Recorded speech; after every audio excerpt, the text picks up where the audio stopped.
Welcome to the Open to Hope Show. I'm your host, Dr. Gloria Horsley, with my daughter and co-host, Dr. Heidi Horsley. These shows are brought to you by the Compassionate Friends and the Open to Hope Foundation. And today, Heidi, we're going to be talking with John Polo about grief shame. Yes, I'm excited. We are excited to have John on. He is a better, not a bitter widower, Mom. I like that. Bitter. And he lost his wife early on. I mean, he was a young widower. He's still young. He is the author of a best-selling book, which I happen to have here. See how organized I am?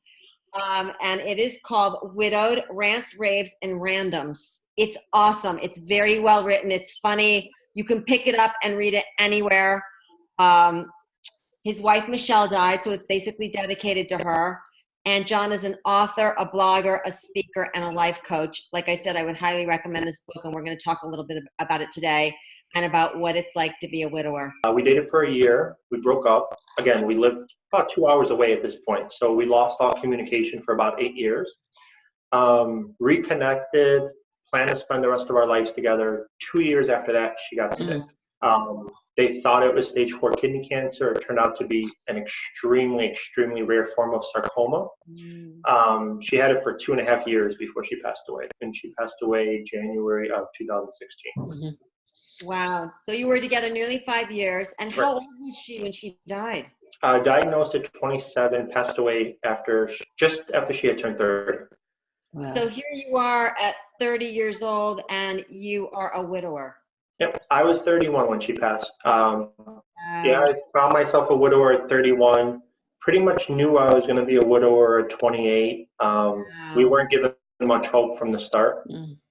So, yeah, I actually suffered a lot of anticipatory grief, which a lot of people have never heard of. I never heard of it either until after she passed. But it's basically the knowledge that they're probably going to pass, and you kind of grieve them while they're still alive. And what about this grief shame? So about a month after Michelle passed, I started a blog and a matching Facebook page, and I called it Better Not Bitter Widower. That comes from the fact that I was extremely bitter the whole 2.5 years she was sick. And during her last days at hospice, I was able to kind of find peace in some way with what happened, able to release some of that bitterness and anger. So that's where the name came from. But a month after she passed, I started it, and it grew very quickly. I think I'm one of the only young men who talks about grief so openly, so it grew very quickly. Grief shame in particular comes from, I was driving to hospice bereavement one day, and it was the group settings I would go to a hospice bereavement. And it kind of hit me as I was driving. My mind works while I'm driving for some reason. Never works other than that, but only when I'm driving, I get my best ideas. It hit me that I felt a lot of shame when I grieved over Michelle. I felt shame when I posted about Michelle. I felt shame when I talked about Michelle. I felt shame when I didn't want to talk about Michelle. And at first I thought, okay, this is only me. And then as I kept driving, I realized if somebody as outspoken as I am feels that shame, most people probably feel that shame. So I went home after hospice bereavement, and I wrote a blog entry that's in the book, actually, and it's called Stop the Shame. And it's all about how we have to not let other people or society dictate how we grieve. And it went viral, and what I've really realized in the last 2 years since I wrote that was that grief shame is a huge thing. Especially in this country, I can't speak about what happens outside the United States, I don't know. But people want us to stop talking about them after a certain time. People want us to stop posting about them on Facebook after a certain time. People don't understand that in one form or another we'll always grieve. Like, I'm a big believer that healing is absolutely possible and grief changes and it evolves. But in one form or another, grief will always be with us. Well, John, I want to interrupt you for a minute. You had some great points in your book about this, and the book is really engaging, and it's really easy to read and you're really blunt and honest, and that's why I like it. Right. I mean, you say stuff like, it's been 17 months, they said, but she's still dead, I said. Right. And you say, move forward, not move on. And then, Mom, you'll love this one. He says, the 1 year benchmark is complete crap. Those who think it's 3 365 days to heal have likely never lost a piece of their hearts. Mm. Love all these statements because, like you said, they are so true. And you Yeah. just put it right out there. Yeah, I mean, I'm pretty blunt. I'm in a lot of Facebook groups for widowed people and grieving people, and every day I see people go on there and they'll say, my best friend told me to stop talking about them. It's been 6 months. My parent wants me to stop grieving. It's been 13 months. And I'm really trying to help not only those people understand that you can't let others dictate how we grieve, but society as a whole. The whole 12-month thing, like you said, that I put in the book, it's such crap. Excuse my language. But how can people think that because day 366 has come that your heart hurts any less? I don't know. I think grief itself evolves and changes, but while that happens, like I miss Michelle just as much now as I did when she first passed. And it's been, 2.5 years almost. I want society to get that. Yeah. So talk about all this blogging and internet and all that kind of thing. What do you think it does for you, and what does it do for other people? And how does it all work? Yeah, I mean, when somebody actually suggested I start a blog, and I had never even read a blog. Believe it or not, I'm not a huge reader as much as I like to write. So I Googled how to start a blog, and I started it that day. For me, it's been probably the most healing thing I've done. The blog, the book, the life coaching, connecting with other people who understand that loss, helping them as I help myself. When I help them, I help myself as well. But I mean, we're up to like 20,000 people on the Facebook page, and it's just, Wow. It's been like a community of grief and healing and honoring your grief. I'm very thankful that I did it. I don't know where I would be right now if I didn't start. And John, what is your Facebook page called that people want to join? Yeah, so it's what I named the blog. It's Better Not Bitter Widower. And basically they just follow it. Yep. Better Not Bitter. And I know you said previously that you were bitter as Michelle was dying and as she was sick for 2.5 years, which is completely understandable. Here you are this young guy thinking you're going to have your life with your wife and she's dying. Right. I mean, that's for people that are way, older than you. So what I'm wondering is, how did you go? You said you went from bitter to better, and how did you do that for people out there that are bitter? Yeah, I mean, like I said, it was 2.5 years of unbelievable bitterness. Having lost her once in high school, getting her back, and then losing her again. I had kind of like an awakening at hospice. I realized that, my sister actually asked me a question at hospice. She pulled me into the other room and she said, would you rather have not got back together and found out years later that she died of this terrible disease? Mm-hmm. My sister asked me, knowing that I had always loved her, even when we never talked for 8 years. Good question your sister asked. Yeah, it kind of opened my eyes that as much as we were cheated, we were also blessed to have those last 5 years together. She had a really rough life, so I gave her the love she never really knew. Tell us, what did you do before she died? I mean, you've gone into writing and coaching, and wow, it's really been a transition. Yeah, I actually used to do like meeting planning for corporations and stuff, but I don't do that anymore. The writing and the life coaching and the speaking is my full-time thing now. I really just started the blog to keep her memory alive.